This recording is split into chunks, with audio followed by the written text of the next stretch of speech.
एक ऐसी महान हस्ती के बारे में आज मैं आपको अवगत करवा रहा हूँ। 1971 बर्मा के खिलाफ वो मुकाबला, पूरे भारत में लोग अचंभित थे।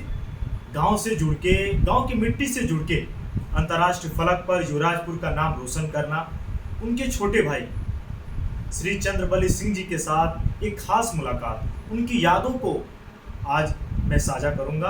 उनकी वो उपलब्धियां कैसे अर्जित की, बहुत बड़ी बात है। अगर शब्दों की बात करें तो शब्दों का वो ज्वार कम पड़ जाता है।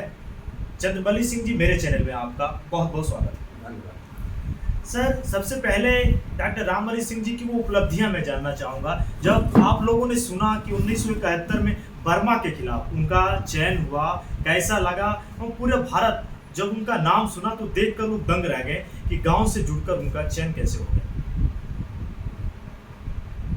उस समय ये सोचना कि हमारे उत्तर प्रदेश के पूर्वांचल जिला गाजीपुर के एक गंगा नदी के किनारे जो बाणपियर कहला जाता है क्षेत्र के, उस गांव से निकला हुआ लड़का और वालीबाल के क्षेत्र में अंतर्राष्ट्रीय पटल पर जलवा बिखेरेगा, कल्पनातीत था। हम लोग सोचे भी नहीं थे, लेकिन सत्य यही है, वास्तविकता यही है। डॉक्टर रामबली सिंह ने जोरापुर गांव से निकलकर और अंतर्राष्ट्रीय स्तर पर जो परफॉर्मेंस दिया वॉलीबॉल के क्षेत्र में, वह अकल्पनीय है, लेकिन सत्य दूर नहीं है। सर, डॉक्टर रामबली सिंह जी की शिक्षा की मैं बात करूं, शैक्षिक योग्यता, आज के समय में माता पिता की मैं बात करता हूं, बच्चों को कहते हैं कि बेटा आपको ये बनना है, इंजीनियर बनना है। उस समय इतनी उपलब्धियां, कैसी डिग्री, जो कि आज जब मैंने बीएचयू गया था तो डॉक्टर अमनु सिंह ने मुझसे कहा कि सुशील, आज के समय में किसी में इतनी कुवत नहीं है, उतनी डिग्री, उतनी योग्यता आज भी किसी के पास पूरे बीएचयू में नहीं है। मैं चाहूँगा पूरी दुनिया आज आपको सुन रही है, वो आप साझा करें वो उपलब्धियाँ। मेरे भाई उम्र में मुझसे 10 साल बड़े थे। स्वाभाविक है कि 10 साल जब बड़े थे तो उनके बचपन के विषय में तो माँ बाप से ही मैंने सुना था। पढ़ने में बहुत होनहार थे, पढ़ने में वो बचपन से ही।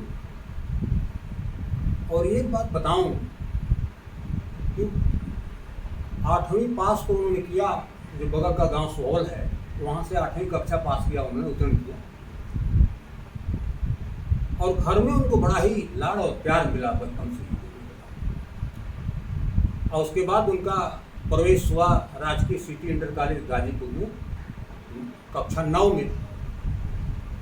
और तब तक डॉक्टर रामबली सिंह ये नहीं जानते थे कि मैं एक खिलाड़ी भी हूँ। गांव में, जैसा हम लोगों के गांव जुवराजपुर में शुरू से ही प्रचलन रहा है खेल कूद का, वॉलीबॉल की नर्सरी कहा जाता है हमारा गांव जुवराजपुर। पहलवान भी बड़े उच्च कोटि के पैदा होते रहे हैं। हमारे घर में भी मेरे माँ बाप, मेरे पिता, मेरे चाचा को पहलवानी का शौक था। ये भी जो है ऊहा, कबड्डी, बदत्ता, जो गांव का जो खेल होता है वो खेलते रहे हैं। और गांव में बचपन में मैं बताऊं आपको कि अपने उम्र के लड़कों में सबसे ज़्यादा लंबी कूद वो कूदते थे। और गाजीपुर सिटी इंटर कॉलेज में जब पढ़ने आए तो जो इंटर कॉलेज का माध्यमिक शिक्षा के बच्चों का जो वार्षिक खेल कूद जिले की प्रतियोगिता होती है, वो राजकीय सिटी इंटर कॉलेज में ही होती थी। और उस खेल कूद प्रतियोगिता के विषय में भी वो अनभिज्ञ थे कि ये भी होता है, ऐसा भी होता है। और उस प्रतियोगिता में मैं आपको बता दूं कि मेरे ही गांव सोहवल की, वहाँ इंटर कॉलेज में टीचर भी थे, बाद में गणेश राय नाम था उनका, उपनाम लाल बहादुर था। और 3 साल से उस जिला के डिस्ट्रिक्ट के खेल कूद के चैंपियन हुआ करते थे, माध्यमिक शिक्षा खेल कूद। और जब लॉन्ग जंप के लिए वहाँ पर जब कॉल किया गया तो उनके दिमाग में आया कि अपने गांव में तो मैं सबसे अधिक लंबी कूद कूदता हूँ, तो यहाँ पर भी मैं देखूँ। और ताज्जुब आपको हुआ कि न केवल लॉन्ग जंप में प्रथम आए बल्कि गाजीपुर जनपद का नया कीर्तिमान स्थापित किया रामबली सिंह ने। और वहाँ से उनको लगा कि नहीं, मैं एक खिलाड़ी हूँ, मैं खेल सकता हूँ। और उसके बाद तो फिर लंबी कहानी हो जाती है। बनारस फिर मंडल में भी गए, वहाँ भी प्रथम स्थान उनको मिला, वहाँ पर भी रिकॉर्ड बनाया उन्होंने। और जहाँ तक वॉलीबॉल की बात आपने कहा है, तो मैंने आपको पहले ही बताया था कि युवराजपुर गांव एक ऐसा गांव है जिसको वॉलीबॉल का नर्सरी कहा जाता है। इनके पहले से भी बड़े अच्छे अच्छे प्लेयर हुए हैं, हमारे गांव में खिलाड़ी हुए हैं। संभवतः आप लोगों ने सुना होगा या देखा भी होगा, एक योगेंद्र सिंह हुआ करते थे हमारे गांव में, बहुत अच्छे खिलाड़ी थे, बड़े अच्छे एथलीट भी थे। जोगिंदर सिंह टाइगर। जोगेंद्र सिंह टाइगर। उन लोगों का जो प्रेरणा मिली और जो परंपरा जो हमारे गांव की चली आ रही है, उसे रामबली सिंह भी कहीं न कहीं अछूते नहीं थे। वो भी एक वॉलीबॉल के खिलाड़ी थे। और उसके बाद राजकीय सिटी इंटर कॉलेज के बाद निकल करके इंटर पास करने के बाद जब यूपी कॉलेज में वो पहुँचे हैं और वहाँ से फिर स्पोर्ट्स के क्षेत्र में भी, वाराणसी स्पोर्ट्स के क्षेत्र में भी और वॉलीबॉल के क्षेत्र में भी, वहाँ से अनवरत को बढ़ना जब शुरू किए हैं, तो बाकी कहानियाँ बताऊंगा तो बड़ी लंबी होगी। और उसके बाद वही है कि आखिरी जो उपादान रहा उनका, वो वॉलीबॉल के अंतर्राष्ट्रीय प्लेयर आखिरी। अब उसके ऊपर तो कहीं मैंने कोई खेल कूद का कोई स्तर तो होता नहीं है। अंतर्राष्ट्रीय स्तर के वॉलीबॉल के प्लेयर के रूप में अपने को विख्यात किया उन्होंने। और संयोग से उसके बाद उनकी नियुक्ति हो गई बनारस हिंदू यूनिवर्सिटी के शारीरिक शिक्षा विभाग में वॉलीबॉल कोच के रूप में। और उसके बाद फिर वॉलीबॉल से उन्होंने ऑफिशियली खेलने से उन्होंने जो है संन्यास लिया। गांव की सर बात करें तो गांव में क्या वैसा उनको माहौल था कि नहीं रामबली सिंह को खिलाड़ी बनना है, या फिर जो उनके माता पिता थे आपने काफ़ी करीब से जाना या सुना होगा, तो गांव में वैसा माहौल क्या था? और भी लोग थे, आपने मुझे बताया कि सुशील कुश्ती का माहौल काफ़ी ज़्यादा था। एक बात मैं बताऊंगा कि गांव के जहाँ तक माहौल का है, मेरे गांव का, मेरा गांव युवराजपुर न केवल गाजीपुर बल्कि उत्तर प्रदेश में भी खेल कूद के क्षेत्र का एक विख्यात गांव है। यह भी सत्य है कि मेरे गांव के लोगों के परिवारों की एक औसत आर्थिक स्थिति जो रही है, कोई बहुत ज़्यादा अच्छी नहीं रही। लोगों की आवश्यकता उसकी पूर्ति हो जाती है। लेकिन खेल कूद के क्षेत्र में मेरे गांव के लोगों का शुरू से ही रुझान रहा है बहुत अच्छा। मैं बताऊंगा आपसे, मेरे गांव में बड़े अच्छे अच्छे पहलवान होते रहे हैं। जिस जमाने में लोग बिना खर्च, कम खर्च वाला जो खेल कूद, एक कुश्ती और कबड्डी ही हुआ करती थी। मैं बताऊँगा, बड़े अच्छे अच्छे पहलवान हुआ करते थे। गंगा नदी के किनारे का गाँव था। और जो लोगों का खेल कूद के प्रति भी बहुत ज़बरदस्त एक रुझान हुआ था। और उस जमाने में भी आपको ताजुब होगा कि खेल कूद के बदौलत भी लोगों को कहीं न कहीं नौकरी वगैरह में मौका मिलता था। खेल कूद का भी योगदान हुआ करता था। अब आपसे पहले ही मैंने नाम लिया था टाइगर जोगिंदर सिंह। पहले उनके विषय में कुछ बता दूँ आपको कि टाइगर जोगिंदर सिंह को लोग केवल एक वॉलीबॉल खिलाड़ी के रूप में जानते हैं ज़्यादातर लोग, लेकिन टाइगर जोगिंदर सिंह एक बहुत अच्छे एथलीट थे। और आपको ताज्जुब होगा और गर्व ही होगा कि टाइगर जोगिंदर सिंह ने जेवलिन थ्रो में ऑल इंडिया पुलिस का रिकॉर्ड बनाया था। लेकिन दुर्भाग्य से उनकी बांह जो है खराब हो गई। और उसके बाद फिर और वॉलीबॉल के तो बहुत विकेट के खिलाड़ी थे, क्योंकि पुलिस को उन्होंने रिप्रेजेंट किया था वॉलीबॉल के क्षेत्र में। लेकिन बांह उनकी खराब हो गई जेवलिन थ्रो में, और तब से। लेकिन अच्छी बात ये रही कि उनसे प्रेरणा जो है उनके बाद की पीढ़ी को खूब मिली, और उससे प्रेरित होकर के रामबली सिंह निकले। और पूछा है आपने माहौल का, तो हमारे गांव में भी मैंने बताया आपको कि हमारे गांव भर में भी लोगों का कुश्ती उश्ती के प्रति काफ़ी रुझान था। खेल कूद के लिए तो मेरे घर को मैंने बताऊं कि बहुत अच्छी बात है, मैंने देखा है कि अगर कभी घर पहुंचने में हम लोगों को देर हो जाती थी तो स्वाभाविक है कि माँ पिता उता जी की डांट पड़ती कि इतना देर तक क्या करते रहे बाहर। तो केवल ये कह देने पर छुट्टी मिल जाती थी कि जब खेल रहे थे देरी हो गई। तो खेल कूद के प्रति प्रोत्साहन तो जबरदस्त था परिवार के, और उस प्रोत्साहन का कहीं न कहीं परिणाम था। और एक दैवी प्रतिभा जरूर थी डॉक्टर रामबली सिंह को मिली थी, उसको तो मुझको लगता है कि वो गा के थी। सर सबसे पहले मैं जानना चाहूँगा, शारीरिक बनावट काफ़ी अच्छी थी जी। कैसे उन्होंने कसरत किया क्या या फिर भगवान के द्वारा?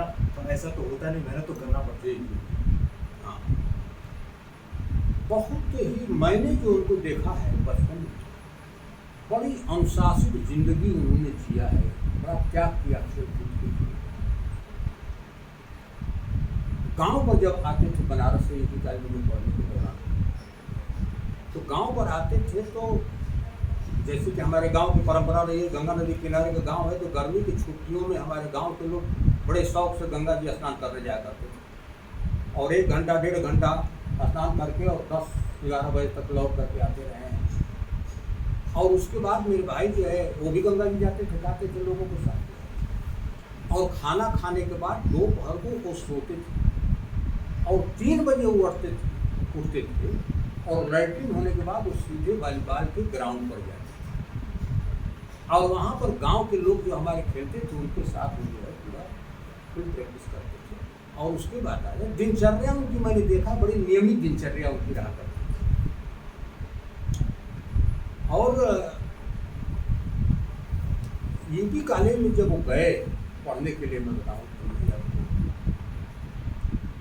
तो वहाँ पर तो फिर कंप्लीट वॉलीबॉल के साथ साथ स्पोर्ट्स भी करने लगे, और उनके मेन इवेंट्स हुआ करते थे स्पोर्ट्स में। मैं बताऊँ आपको 100 मीटर रेस, लॉन्ग जंप और हाफ स्टेप जंप।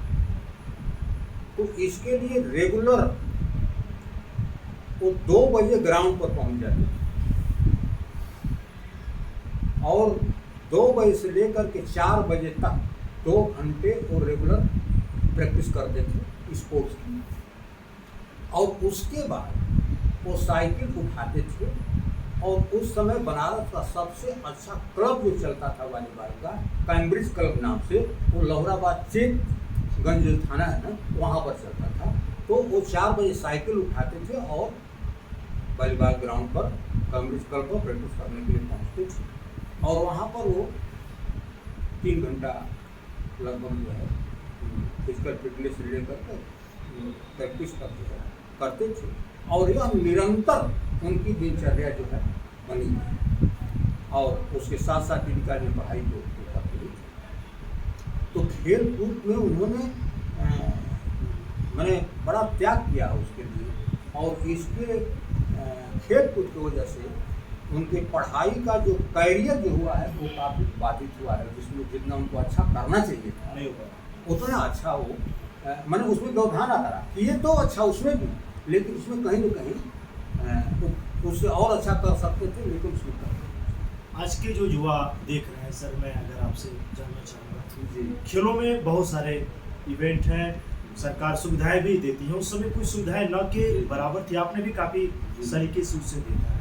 उन युवाओं को क्या संदेश देंगे, क्योंकि आज भी वो मूलभूत सुविधाएं मिलती है फिर भी वो कर नहीं पाते, माता पिता चाहते भी हैं कि हमारा बेटा कुछ अच्छा करे, लेकिन हो नहीं पाता, वो मेहनत आज दिख नहीं रही। एक बात बताएं आपको कि पहले से आज के टाइम में सुविधाएं बहुत बढ़ी हैं। उस समय सुविधा का बहुत अभाव था। हमारे गांव में भी जो लोग वॉलीबॉल खेलते थे, तो बाहर जो नौकरी करने वाले लोग गांव के हुआ करते थे, उनसे चंदा ले करके नेट और बाल खरीदना पड़ता था, चंदा मांग करके, और किसी तरीके से व्यवस्था हो पाती थी। और जो बसवार होती है उससे बांस काट करके उसका पोल लोग बना लेते थे, और उससे खेलते थे। तो इस माहौल से लोग निकले हैं, और आज सुविधाएं बहुत हैं। लेकिन बहुत दिनों तक मैं बताऊं आपसे कि खेल कूद से जुड़े हुए लोगों के लिए रोजगार की समस्या हमारी सरकारों के द्वारा नहीं की जा सकती थी, नौकरी चाकरी का। तो माँ बाप या जो अभिभावक हैं वो रिस्क लेने को तैयार नहीं होते थे कि खेल कूद के क्षेत्र में अपने बच्चे को हम डालें, क्योंकि विश्वास कम था। अभिभावक को लगता था कि खेल कूद करके समय का बर्बादी कर नुकसान कर रहा है, अगर पढ़ाई लिखाई कर ले, थोड़ा सा पढ़ लेगा तो इसको कहीं न कहीं काम मिल जाएगा। तो इस वजह से अभिभावक भी बच्चे को खेल कूद के क्षेत्र में नहीं डालते। लेकिन नहीं, अब जो है माहौल बदला है, खेल कूद के क्षेत्र में बहुत काम हुए हैं। जगह जगह पर सरकारी क्षेत्र में भी खेल कूद के हॉस्टल खुल गए हैं, ट्रेनिंग सेंटर जो है खुल गए हैं। आपको मैं बताऊँ, तमाम एकेडमी भी चल रही हैं और निजी क्षेत्र में भी एकेडमी बहुत अच्छी चल रही है। और आज बच्चों को जो खेल कूद में भी अच्छा कर रहे हैं, उनको जॉब भी अच्छा खासा मिल जा रहा है। तो लोगों को अब तो थोड़ा सा विश्वास बना है कि नहीं, अगर लड़का खेल कूद के क्षेत्र में भी जाता है तो उसको भी रोजगार की व्यवस्था हो सकती है, रोजगार मिल सकता है। तो थोड़ा परिवर्तन तो आ रहा है, लेकिन अब भी खेलने वाले लोगों के लिए बहुत कुछ करने की आवश्यकता है। क्योंकि एक लड़का जब खेल कूद के क्षेत्र में जाता है खेलने के लिए, तो कोई आवश्यक नहीं है कि वो रामबली सिंह की तरह अंतर्राष्ट्रीय स्तर का प्लेयर बन जाए। कोई स्तर नहीं है कि वो राष्ट्रीय स्तर का खिलाड़ी बने।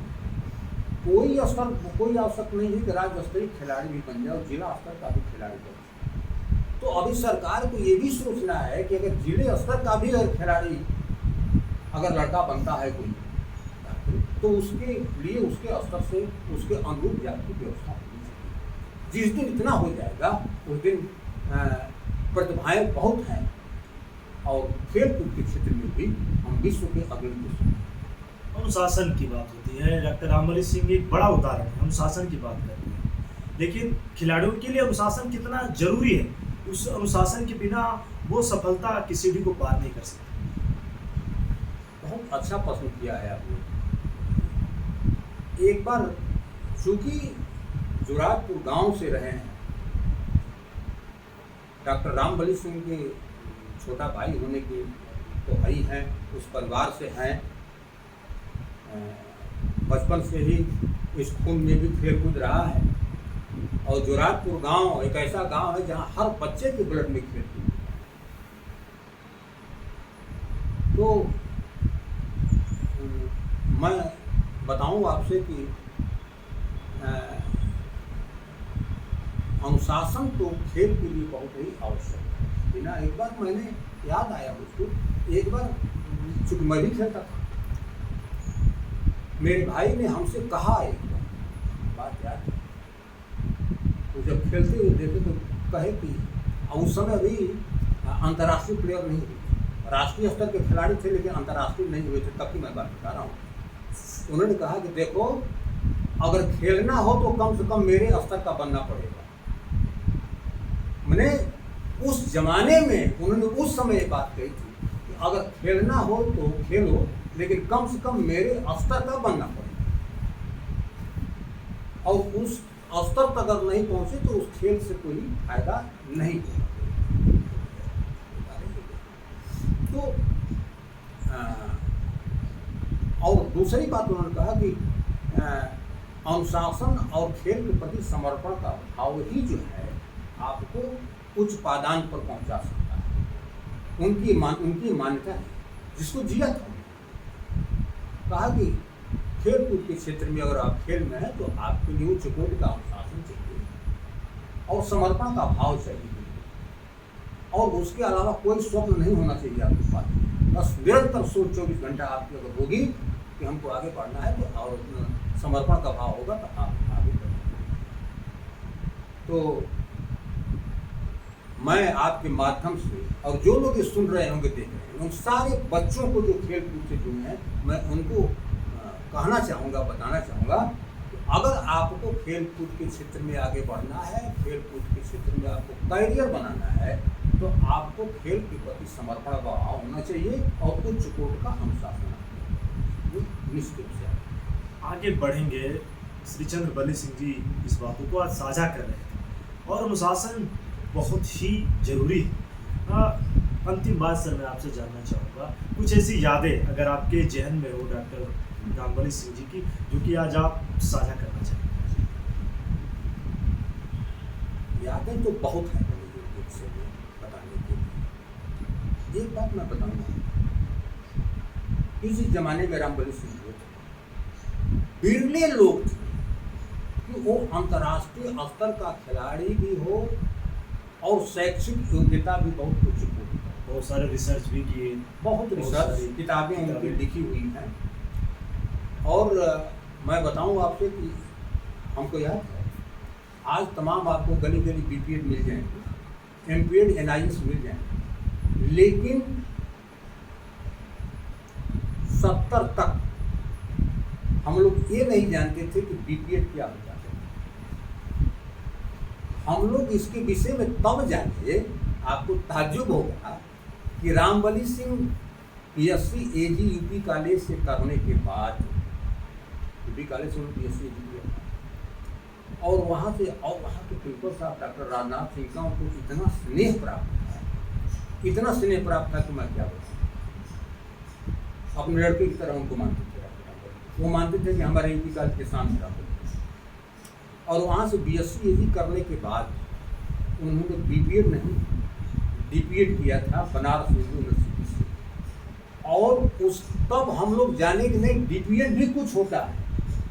इस पूरे राजन उत्तर प्रदेश में और कहीं था कि नहीं है, लेकिन शारीरिक शिक्षा में डिप्लोमा केवल एक बनारस यूनिवर्सिटी चलता है। और हमको याद है कि संभवतः उस विभाग में एक ही या 2 टीचर थे कि उसमें प्रमुख थे शुक्ला जी, उनको मैं जानता हूँ, याद नहीं मुझको याद। तो रामबली सिंह ने वहाँ टिकट किया और उसके बाद डॉक्टर राजनाथ सिंह ने उनको यूपी कॉलेज में एज ए गेम टीचर रखा अपने यहाँ। और 1 साल करने के बाद 1 साल उन्होंने टीचिंग किया वहाँ। और उसके बाद बनारस यूनिवर्सिटी से उन्होंने एमएससी एजी एडमिशन लिया। और एमएससी एजी एडमिशन लेने के दौरान आपको जानकर के खुशी होगी कि डॉक्टर रामबली सिंह 2 साल all India inter university sports champion रहे हैं। और ये तीनों इवेंट उनका था, 100 मीटर रेस, लॉन्ग जंप और हाफ डिस्टेंस। करियर का अंदाजा लगाइए कितनी बहुमुखी प्रतिभा थी खेल कूद से संबंधित। और उसके बाद वहाँ से एमएससी एजी किया उन्होंने। और एमएससी एजी करने के बाद वो तत्काल चले गए एनआईएस करने के लिए पटियाला। एनआईएस भी उस जमाने में हम लोग नहीं जानते एनआईएस क्या होता है, बहुत लोग नहीं, आज गली गली में नहीं एनआईएस। और देखिए एनआईएस करके लौटे 71 में और उसी साल उन्होंने इंडो बर्मा टेस्ट में जो भारत की टीम से पार्टिसिपेट किया। और जैसे उनको अंतर्राष्ट्रीय सर्टिफिकेट मिला वॉलीबॉल का, तब तक बनारस हिंदू यूनिवर्सिटी से उनको ऑफर आ गया तुरंत जो है वॉलीबॉल कोच के लिए, और उन्हें वॉलीबॉल कोच के पद पर ज्वाइन कर दिया। और हमको लगता है कि 1-2 साल वहाँ वॉलीबॉल कोच पर रहने के बाद, मैं अपने भाई को बहुत नज़दीक से इसलिए जानता हूँ कि मैं उनके साथ ही रहता ही था। एक तरीके वो जब बनारस रहते थे, मैं घर रहता था तो हमको तो बुला लेते थे। तो वहाँ से फिर वहाँ, और उसके बाद वो फिर एमएससी एजी थे। और 2 साल वॉलीबॉल के कोच पर रहने के बाद वो अमरावती चले गए एमपीएड करने के लिए। और वहाँ से एमपीएड करके जब लौटे हैं, फिर फिजिकल एजुकेशन डिपार्टमेंट में एज ए असिस्टेंट प्रोफेसर उनकी जो है नियुक्ति हो गई। और उसके बाद तो खैर उन्होंने पीएचडी भी किया उसमें, और किताबें लिखी उन्होंने। तमाम अंतर्राष्ट्रीय जो जर्नल्स हैं उनमें उनके जो है लेख जो है प्रकाशित हुए हैं खेल कूद से संबंधित। और वॉलीबॉल का करियर आपको मैंने बता दिया कि यूपी स्टेट लेवल पे वो जो है 100 meter race, half step jump और लॉन्ग जंप, ये तीनों के जो है वो गोल्ड मेडलिस्ट रह चुके हैं वो स्पोर्ट्स में। और वॉलीबॉल के अंतर्राष्ट्रीय खिलाड़ी रहे। तो इस पूरे ऑल ओवर इंडिया शैक्षिक रूप से और शारीरिक योग्यता के रूप में भी बिरले कम, बहुत बिरले उस कैटेगरी के लोग नहीं मिलेंगे। नहीं मिलेंगे। संभवतः आज की बात तो नहीं जानता, लेकिन हो सकता है कुछ हो, लेकिन रामबली सिंह की कुछ बात ही अलग थी। डॉक्टर श्रीचंद्र बल्ली सिंह जी ने बताया उनकी बात ही निराली थी। शैक्षिक योग्यता से लेके खेल में एक ऐसी प्रतिभा जो इन्होंने साझा की कोई नहीं जानता। और ये मेरा वीडियो लेने का सबसे बड़ा मकसद यही था, मैं उन युवाओं तक ये बात पहुंचा रहा हूँ। इतनी बड़ी डिग्री लेने के बाद अंतर्राष्ट्रीय फलक पर युवराजपुर का नाम रोशन करना बहुत बड़ी बात है। जो जानकारी साझा की, इतना बहुमूल्य समय दिया मेरे लिए सर, इसके लिए आपका बहुत बहुत धन्यवाद।